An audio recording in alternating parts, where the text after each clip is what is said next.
Sutras say we have it, don't they? The Sutras are not your experience, they are Shakyamuni Buddhas. If you realize your Buddha mind, you'll be a Buddha yourself. Quote.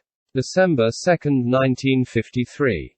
At 5 a.m. Dokusan told Harada-roshi the pain in my legs was agonizing. I can't go on. Do you want a chair? He looked at me tauntingly. No, I won't use a chair even if my legs drop off. Good. With that spirit you're bound to become enlightened. Quote ellipsis. Terrific whack by the Kyosaku just when my concentration was beginning to gel and I fell apart. Damn that Godo. Straighten your back, sit firmly, center your energy in your hara. He cries. But how the devil do I put my energy into my hara? When I try, my back is stabbed with pain. Must ask Harada-roshi about this. Throughout one round of sitting my thoughts have been entangled in the mokke 25 pictures I saw at the Daitoku-ji exhibition last month. That crane's so haunting. The secret of all existence lies in its eyes. It's self-creating, emerging from formlessness to form. I must reverse the process, merging again into formlessness, into non-time. I must die to be reborn. Yes, that's the inner meaning of mu. Ellipsis. Clang, clang. The dokusan bell. Harada-roshi listened impatiently, then roared. Don't think of Moki's crane. Don't think of form or formlessness or anything else. Think only mu. That's what you're here for. Quote. December 5, 1953. Pain in legs unbearable. Why don't I quit? It's imbecilage trying to sit with this gruesome pain and taking these senseless wallops of the Kyosaku plus Godo's insane shouting. It's masochism pure and simple. Why did I leave Ryutaku-ji? Why did I ever leave the United States? But I can't quit now. What will I do? I must get satori. I must. What the devil is mu? What can it be? Of course. It's absolute prayer.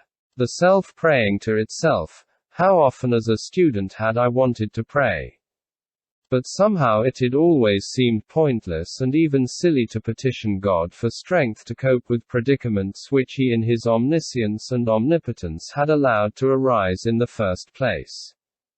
Tears welling up, how blissful is prayer for its own sake. What do these tears mean? They're a sign of my helplessness. A tacit admission that my intellect, my ego, has reached the limit of its power. Yes. Tears are nature's benediction. Her attempt to wash away the grime of ego and soften the harsh outlines of our personalities made arid and tense through an egotistic reliance on the invincibility of reason. What marvelous insights! I feel so good about them. I know I've progressed. I won't be surprised if satori hits me this very night. Crack. Crack. Stop dreaming. Only mu. Cried the Godo. Walloping me. Dokusan. No. No. No. Didn't I tell you to concentrate simply on mu? Banish these thoughts. Satori's not a matter of progress or regress. Haven't I told you it's a leap? You are to do this and only this.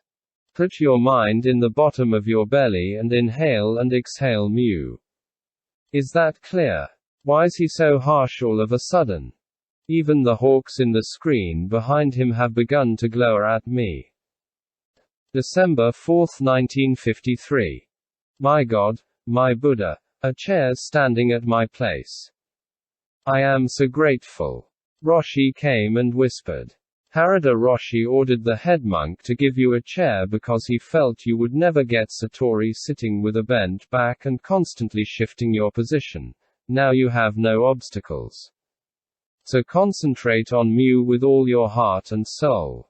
Concentration quickly tightened, thoughts suddenly disappeared. What a marvelous feeling, this buoyant emptiness. Suddenly the sun streaming into the window in front of me.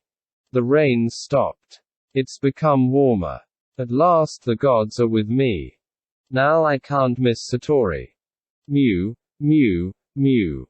Again Roshi leaned over but only to whisper. You are panting and disturbing the others. Try to breathe quietly. But I can't stop. My heart's pumping wildly. I'm trembling from head to toe. Tears are streaming down uncontrollably. Godo cracks me but I hardly feel it. He whacks my neighbor and I suddenly think. Why's he so mean? He's hurting him. More tears. Godo returns and clouts me again and again, shouting. Empty your mind of every single thought. Become like a baby again. Just mew, mew. Right from your guts. Quote. Crack, crack, crack. Ellipsis. Abruptly I lose control of my body and, still conscious, crumple into a heap. Roshi and Godo pick me up, carry me to my room and put me to bed. I'm still panting and trembling. Roshi anxiously peers into my face, asks. You all right? You want a doctor? No. I'm all right I guess.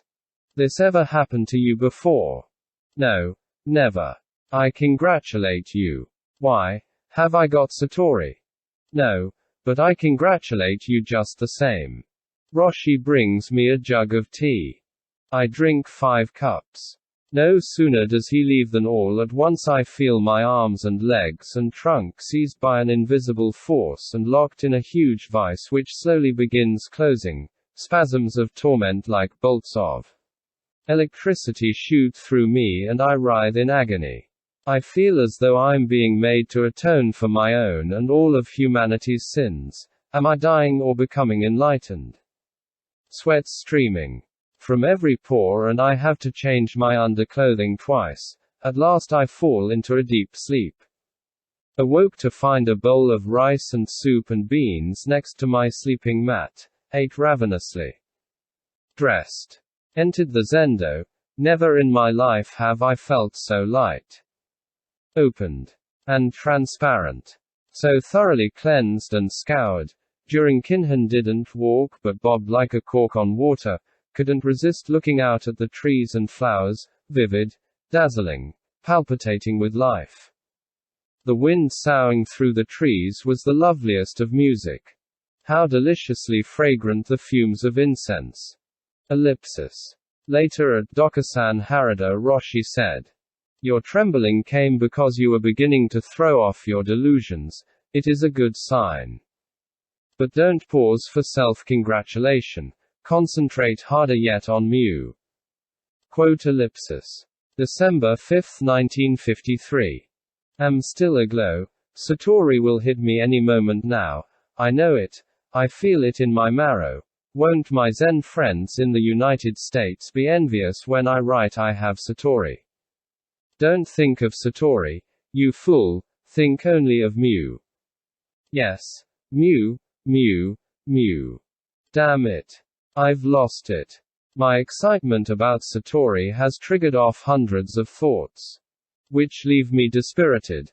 It's no use. Satori's beyond me. December 6, 1953. Body tired this morning but mind sharp and clear. Mood in monastery garden all night sans sleep. Miserably cold. Stayed up only because at dokusan harada-roshi had chided. You'll never open your mind's eye unless you develop the strength and determination to do zazen all night. Some of the sitters have been up every single night in zazen. Around midnight prostrated myself before statue of Buddha in main hall and desperately prayed, O God, O Buddha, please grant me satori and I'll be humble, even bowing willingly before